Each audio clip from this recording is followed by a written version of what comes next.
مێژووی ڕووداوەکانی 100 ساڵی کوردستانی عراق بە گێڕانەوەی BBC 1970 دوای شکستی ئیمپراتۆریەتی عوسمانی لە جەنگی جیهانی یەکەمدا هێزەکانی بەریتانیا پارێزگای مووسڵی دەوڵەمەند بە نەوتی عوسمانیەکانیان داگیر کرد بەمەش زۆرینەی ناوچە کوردنشینەکان هێنرانە ژێر فەرمانڕەوایی بەریتانیەکان 1990 مووسڵ خرایە سەر دەوڵەتی نوێی عراق کە لە ژێر فەرمانڕەوایی بەریتانیەکاندا بوو 1920 پەیمانی سیڤەر کە لەلایەن حکومەتی عوسمانی بەزیوەوە واژۆکرا مەبەست لێی دابینکردنی دەوڵەت بوو بۆ کوردەکان جێر ڕەزامەندی کۆمەڵی نەتەوەکان بوو مادەی 64 بەیاننامەکە ڕێگەی بە کوردەکان دەدا لە ویلایەتی مووسڵدا بژین و بژاردەی کوردستانێکی سەربەخۆشیان هەبێت 1921 شا فەیسەڵ بوو بە پادشای عراق بە مووسڵیشەوە ڕاپەڕین 1923 شێخ محمود بەرزنجی دژایەتی حکومەتی بەریتانیەکانی کردو دەوڵەتێکی کوردی لە باکووری عراق دامەزران 1923 کەمال ئەتاتورک کە تازە کۆماری تورکیای دامەزراند بوو دان پێدانانی نێو دەوڵەتی بەدەستهێنا و پەرلەمانی وڵاتەکەی پەیمانی سیڤەری پوچەڵ کردەوە و لە جێیدا پەیمانی لۆزان بەسترا 1924 سلێمانی کەوتە دەست هێزەکانی بەریتانیا 1932 لە بەرامبەر مافی چوونە ناوەوەی عراق بۆ کۆمەڵی نەتەوەکان ڕاپەڕین لە ناوچەی بارزان دەستی پێکرد ئەمە لە کاتێکدا بوو کە ئۆتۆنۆمی بۆ کورد پشتگوێخرا 1943 مەلا مستەفا بارزانی ڕابەرایەتی ڕاپەڕینێکی دیکەی کردو بەشێکی زۆری ناوچەکانی هەولێر و بادینانی کەوتە دەست ئابی 1946 هێزی ئاسمانی شاهانی بەریتانیا بۆمبارانی کوردە شۆڕژگێڕەکانیان کردو دووری خستنەوە بۆ سنوورەکانی ئێران و لەوێ چوونە پاڵ کوردانی ئێران بە سەرۆکایەتی قازی محەممەد کە دەوڵەتی کوردستانی لە مەهاباد دامەزراند بوو 1946 پارتی دیموکراتی کوردستان یەکەمین کۆنگرەی لە مەهاباد بەست و لە ماوەی چەند مانگێکدا کۆماری مەهاباد بەوەی هێرشی هێزەکانی ئێرانەوە کۆتایی پێهات و مەلا مستەفا پەنای بردە بەریەکێتی سۆڤێت 1950 نەوەیەکی نوێی سۆسیالستی کوردی پارتی دیموکراتی کوردستانیان بوژاندەوە مەلا مستەفا بارزانی وەک سەرۆک هەڵبژێردرا لە کاتێکدا لە منفا بوو لە یەکێتی سۆڤێت بەڵام سەرۆکی ڕاستەقینەی پەدەکە ئیبراهیم ئەحمەد بوو کە خوازیاری پەیوەندیەکی نزیکانە بوو لەگەڵ حیزبی شۆعی عراقی 1958 کۆتایی هاتنی پاشایەتی لە عراق ڕێگەی بە کوردەکاندا بە ئاشکراکاری ڕێکخراوەی خۆیان بکەن پاش ساڵانێکی زۆر لە خەباتی نهێنی و ژێرزەمینی دەستوری نوێی عراق مافەکانی نەتەوەی کوردی چەسپاند و مەلا مستەفا لە منفا گەڕایەوە 1960 پەیوەندیەکانی حکومەتی عراق و کوردەکان بۆی زەبر و زەنگ و فشار خستنە سەرەوە تێکچوو 1961 حکومەتی عراق کۆتایی بە شۆڕشی ناوچە کوردیەکان هێنا و پارتی تواندەوە ئۆتۆنۆمی بەخشرا ئازاری 1970 ڕێکەوتنی ئازار لە نێوان کورد و حکومەتی عراقی واژۆکرا کە تیایدا ئۆتۆنۆمی بە کورد دەبەخشرا ڕێکەوتنەکە زمانی کوردی وەک زمانی فەرمی ناساند و لە دەستوردا نووسرا خەڵکی عراق لە دوو نەتەوە پێگاتووە نەتەوەی عەرەب و نەتەوەی کورد ئابی 1970 پەیوەندیەکانی نێوان کورد و حکومەتی عراق بەرەو خراپی چوو مەلا مستەفا بارزانی داوای هاوکاری لە ئەمریکا کرد ئازاری 1974 حکومەتی عراق ڕەشنووسی ڕازی بوون بە ئۆتۆنۆمی سەپاند و دوو هەفتە مۆڵەتی بە پارتیدا بۆ وەڵامدانەوە مەلا مستەفا بارزانی ڕێکەوتنامەکەی ڕەت کردەوە کە تێیدا کێڵگەنەوتیەکانی کەرکووک دەکەوتنە ژێر کۆنتڕۆڵی حکومەتی عراق و داوای شۆڕشێکی نوێی کرد ئازاری 1975 ڕێکەوتنامەی جەزایری نێوان ئێران و عراق کۆتایی بە هاوکاریەکانی ئێران بۆ ڕاپەڕینی کوردی هێنا و نسکۆی لێکەوتەوە بارزانیش لە ژیانی سیاسی کشایەوە زەیرانی 1975 جەلال تاڵەبانی کە پێشترەندامی پێشکەوتووی پارتی بوو دامەزراندنی یەکێتی نیشتیمانی کوردستانی لە دیمەشقەوە ڕاگەیاند 1970 شەڕی نێوان پارتی و یەکێتی چەندین کوژراوی لێکەوتەوە 1970 مەلا مستەفا بارزانی کۆچی دوایی کرد مەسعود بارزانی کوڕی سەرۆکایەتی پارتی گرتە دەست بەشداری ئێران 1970 جەنگ لە نێوان ئێران و عراق دەستی کرد هێزەکانی پارتی لە نزیکەوە لەگەڵ ئێران بوو بەڵام یەکێتی دژی هاوکاریکردنی ئێران 1970 ئێران بە هاوکاری هێزەکانی پارتی بەرەیەکی تری جەنگی لە باکووری عراق کردەوە ناوچەی حاجی ئۆمەرانی کۆنتڕۆڵ کرد ڕێکخراوەکانی مافی مرۆڤ دەڵێن سوپای عراق 8,000 کەسی لە دەڤەری بارزان کوشت وەک کاردانەوەیەک لە بەرامبەر هاوکاری پارتی بۆ ئێران 1973 یەکێتی ئاگربەستی لەگەڵ عراق کرد و دانوستانی لەسەر ئۆتۆنۆمی بۆ کورد دەست پێ کرد 1995 لەگەڵ بەردەوامی سەرکوتکاریەکانی حکومەتی عێراق ئاگر بەس بەرەو هەڵوەشانەوە چوو. میلیشیاکانی سەر بە حکومەتی عێراق برایەکی جەلال تاڵەبانی و دوو کچی براکەیان کوشت. 1970 تاڵەبانی و بارزانی لەگەڵ چەند حیزبێکی دیکەی بچووک بەرەی کوردستانیان دروست کرد. 1970 لەگەڵ نزیک بوونەوەی دوایی هاتنی جەنگی ئێران عێراق هێزەکانی عێراق شاڵاوی ئەنفالی دژی کورد دەست پێ کرد. دەیان هەزار هاوڵاتی کورد و پێشمەرگە شەهید کرا. سەدان هەزاریشی ناچار بە ئاوارەیی کرد. ئەمەش لە هەوڵێکی بەرنامە ڕێژیدا بۆ هەرس پێهێنانی جوڵەی بەرەنگاریانی کورد. 16 ئازاری 1970 هەزاران هەوڵاتی کورد بەوەی هێرشی گازی ژەهراوی بۆ سەر هەڵەبجە شەهید بوون. ڕێکخراوەکانی مافی مرۆڤ و هێزە کوردیەکان ڕژێمی عێراق بە پەرپرسیار دەزانن. ئازاری 1991 دوای جەنگی کەندا و کە تیایدا سوپای عێراق لە کوێیت دەرکرا نزیکەی 1,500,000 کورد پێش هێرش و گەیشتنی هێرشی سوپای عێراق ڕەویان کرد. بەڵام تورکیا سنوورەکانی بەڕێویاندا داخست و ناچار سەدان هەزار کەس لە نێوچەیەکاندا بۆ پەناگە بگەڕێن.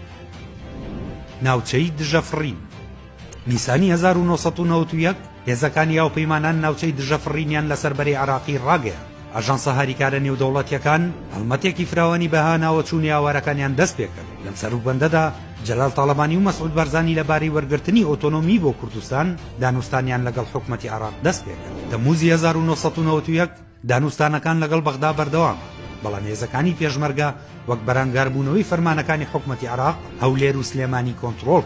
تشرینی یەکەمی 1991 شەڕی نێوان هێزە کوردیەکان و حکومەتی عێراق دەستی پێکردەوە.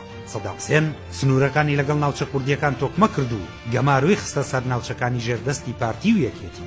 ئایاری 1992 هەڵبژاردن لە ناوچەکانی ژێردەستی کورد بەڕێوە چوو. پارتی لە 50.8 دەنگەکانی بەدەست هێنا. یەکێتیش لە 49.2. هەردوو حیزبەکە بە شێوەیەکی یەکسان حکومەتی کوردیان دامەزرا.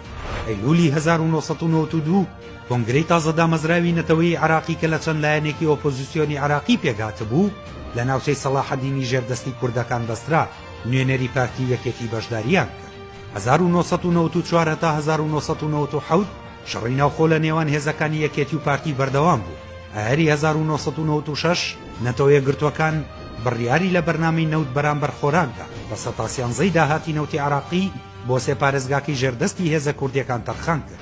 ئابی 1996 مەسعود بارزانی هانای بۆ سەدام حوسێن برد تا یەکێتی ببەزێنێت. ئەیلولی 1996 پارتی بە هاوکاری هێزە سەربازیەکانی حکومەتی عێراق دەستی بەسەر هەولێر و بارەگەی یەکێتی لە سلێمانی گرت. پارتی لە بینای پەرلەمانەوە حکومەتی نوێی ڕاگەیاند. تشرینی یەکەمی 1996 یەکێتی سلێمانی گرتەوە دەست. کانونی دووەمی 1997 یەکێتی حکومەتێکی نوێی لە سلێمانی ڕاگەیاند. ئەیلولی 1998 جەلال تاڵەبانی و مەسعود بارزانی ڕێکەوتنی ئاشتیان لە واشنتۆن ئیمزا کرد.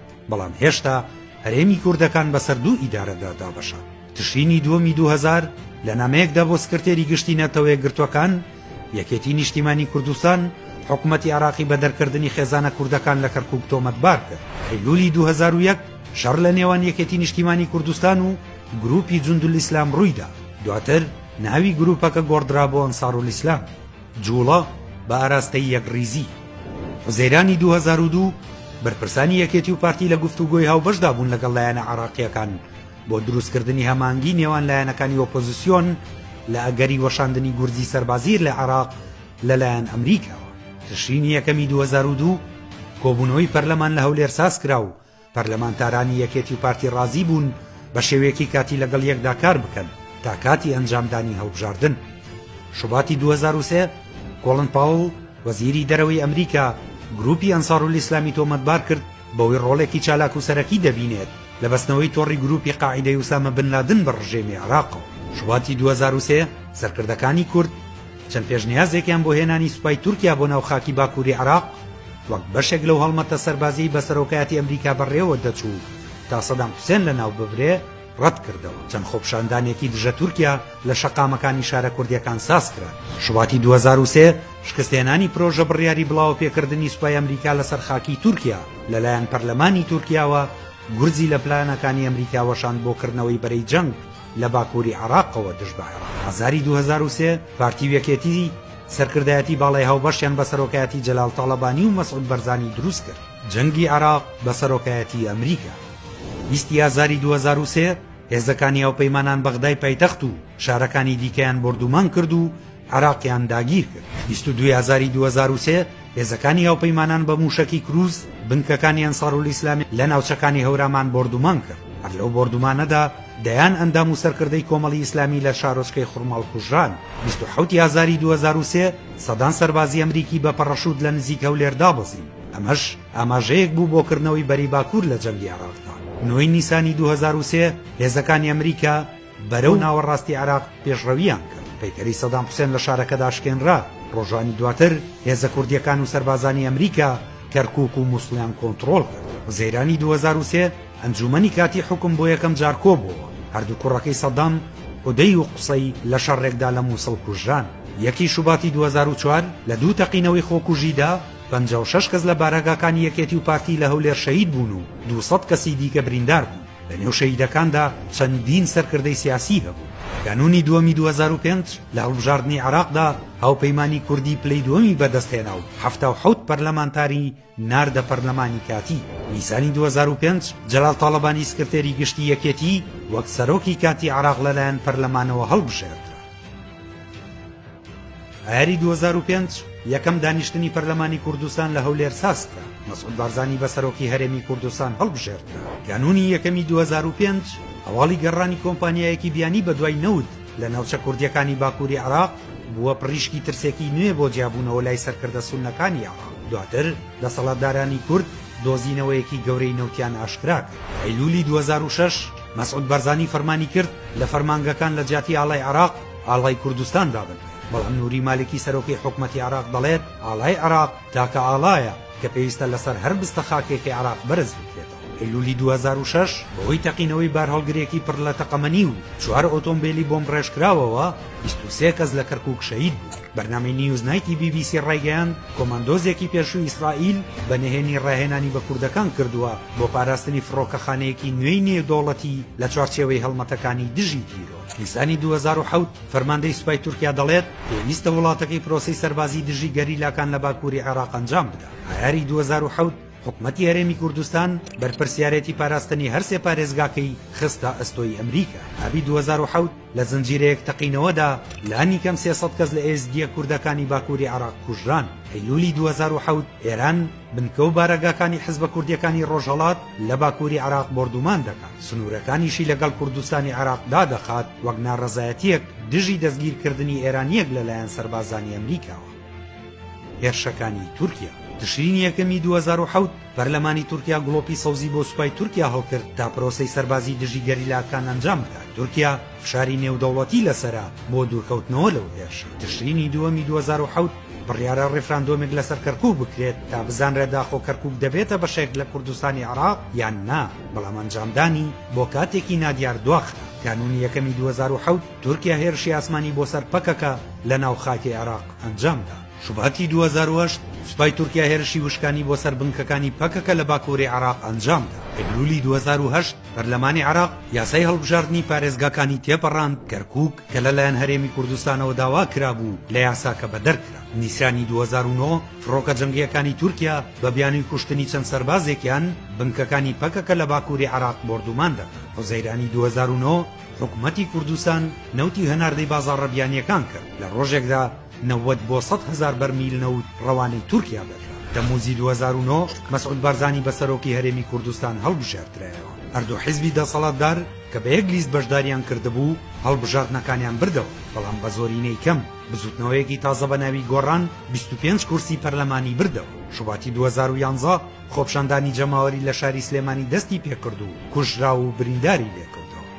نەوت نیسان و ئایاری 2012 هەناردەی نەوتی کوردستانی عراق بەوەی کێشەی حکومەتی عراق لەگەڵ گرێبەستی کۆمپانیا بیانیەکان ڕاگیرە. هەرێم دەڵێت پێشبینی دەکات تا 2013 نەوت بە بۆری هەناردەی تورکیا بکات. کانونی دووەمی 2012 جەلال تاڵەبانی بەوەی جەڵدەی مێشکە و بۆ چاودێری پزیشکی ڕەوانەی ئەڵمانیا کرد. ڕزەیرانی 2013 وەک هەوڵێک بۆ ئاساییکردنەوەی بارگرژیە سیاسی و ئابووریەکانی لەگەڵ هەرێمی کوردستان کابینەی حکومەتی عراقی دانیشتنێکی حکومەتەکەی دەباتە کوردستانی عراق. شەپۆلی بەلێشاوی ئاوارەکان ئایاری 2013 شەپۆلی بەلێشاوی ئاوارەکان لە سووریاوە ڕۆی لە عێراق کرد. ئابی 2013 ماوەی سەرۆکایەتی بارزانی بۆ 2 ساڵی تر درێژ کرایەوە. ئەیلولی 2013 هەڵبژاردننی پەرلەمانی هاوسەنگی حکومەتی هەرێمی شێواند بزوتنەوەی گۆڕان 24 کورسی بردەوە یەکێتی هاتە پلەی سێەم بەڵام پارتی بە 38 کورسیەوە یەکەمی هەڵبژاردننی پەرلەمان. ئازاری 2014 حکومەتی عراق بەشە بودجێ هەرێمی کوردستانی ڕاگرت ئەمە ژوای کرد حکومەتی هەرێم توانای خەرجکردنی موچەی تەواوەتی نەمێن. هەری 2014 سەرباری ناڕەزایەتیەکانی حکومەتی بەغدا کوردستان بە فەرمی یەکەم بۆری نەوتی ڕەوانی بازاڕەکان کرد و نەوتەکەی فرۆشت. وەزێرانی 2014 داعش بەشی هەرە زۆری پارێزگایان باڕیداگیر کرد و بەرەو بەغدا ڕۆیشت. هێزەکانی پێشمەرگەش کەرکووکی دەوڵەمەند بە نەوتیان کۆنتڕۆڵ کرد کە کوردەکان بە پایتەختی خۆیانی دەزان. پلانەکانی سربەخۆیی تەمووزی 2014 بارزانی پلانی ڕفراندۆمی سربەخۆیی ڕاگەیاند. ئابی 2014 داعش دەستی گر بەسەر چەند ناوچەیەکی ژێردەسەڵاتی کوردەکاندا. فڕۆکە سەربازی ئەمریکیەکان هاوکاری پێشمەرگەیان کرد لە لێدانی داعش شنگالی داگیر کرد و پێشمەرگە کشایەوە. ئێزدیەکان بە لێشەوە ئاوارە بوون. ئەمریکا و حکومەتی عراق چەک بە پێشمەرگە دەدەن بۆ شەڕی دژی داعش. نوری مالکی سەرۆکی وەزیرانی عراق کە بە کەسایەتێکی جێی مشتومڕ تەماشا دەکرێت و کوردەکانی پەراوێز خستە بوو دوور خرایەوە و حەیدەر عەبادی لە جێدان. ئەیلولی 2014 سەرکردەکانی کورد ڕازی بوون بە دواخستنی ڕێفراندۆم. تشرینی یەکەمی 2014 حکومەتی کوردستانی عراق لە ڕێی تورکیاوە هێزی ڕەوانی کۆبانێ لە باکووری سووریا کرد بۆ هاوکاری شەڕبانە کوردەکان لە بەرپەرزانەوەی هێرشەکانی داعش بۆ سەر شارەکە. کانونی یەکەمی 2014 حکومەتی عراق و سەرکردایەتی کورد ڕێکەوتنیان لەباری دابەشکردنی سامانە سروشتیەکان و سەرچاوە سەربازیەکانەوە واژۆ کرد. پێشمەرگە و شەڕبانانی کوردی سووریا چیای شنگالیان لە داعش وەرگرتەوە. هەری 2015 بەرلەمانی کوردستان لیژنەیەکی بۆ پێداچوونەوە بە ڕەژنووسی دەستور ڕاستمان لە ناویدا ڕێگە بە سەرۆک بدرێت کە ماوەکەی بۆ درێژ بکرێتەوە. وەزەیرانی 2015 سەرۆکی دیوانی سەرۆکایەتی هەرێم ڕایگەیاند کە ڕۆژی 20 ئاب ڕۆژێک دوای ئەوەی ماوەکەی بەسەردەچوو هەڵبژاردن ئەنجام دەدرێت. ڕخنەگرانی بارزانی بۆ تۆمەتباری دەکەن کە دەیەوێت پێش هەر چاکسازیەکی دەستور بکەوێت کە ڕێگە بە خۆکاندیدکردنەوەی نەدا. موزی 2015 تورکیا چوە نێو هاوپەیمانی نێودەوڵەتی دژی داعش بەڵام سوور بوو لەسەرەوەی بردومانەکان دژی داعش هاوکات لەگەڵ بردومانکردنی بارەگاکانی پەکەکە ئەنجام بدات. تورکیا بردومانی پەکەکەی دەست پێ کرد. ئەمەش یەکەم بردومان بوو لە دوای ئاگربەستی ساڵی 2013. ئابی 2015 ماوەی سەرۆکایەتی بارزانی کۆتایی هات 2 ساڵی تری بۆ درێژکرێت. ئۆپۆزیسیۆن ئەمە بە نایاسایی ناودەبات. تشرینی یەکەمی 2015 زوتنەوەی گۆڕان لە حکومەتی بنکەفراوان دەرکرا. دوا بەدوای ئەو خۆپشاندانانەی شەقام هات دژی بارزانی کە توند و تیژی زۆری لێکەوتەوە. تشرینی دووەمی 2015 هێزەکانی پێشمەرگە و گەریلاکانی پەکەکە بە هاوکاری هێزەکانی هاوپەیمانان شارۆچکەی شنگالیان لە داعش وەرگرتەوە. کانونی یەکەمی 2015 پەرلەمانی عراق بەشکی سەدا حەفدەی لە بودجەی گشتی عراق بۆ هەرێمی کوردستان دیاری کرد. سەرەڕای ناڕەزایی حیزبی داوا.